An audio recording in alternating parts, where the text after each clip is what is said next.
Diyan sa mga nanonood ng video ko, huwag nyo po akong personalin. Yan po ay content ko. Wala po akong pinipersonal dyan. Wala po akong minimension dyan.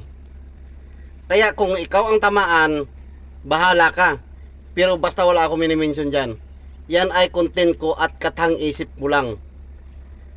Wala akong sinasabing dyan sa inyo o dito sa amin. Kaya huwag mo akong takutin na baka daw mapanood ng boss ko, may kalalagyan pa ako.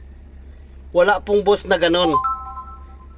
Regarding doon sa sinabi kong sana idaan sa evaluation, bro, wala po akong sinabi na pangalan ng kumpanya dyan. Wala rin akong minensyon na pangalan dyan. Kaya wala akong dapat katakutan.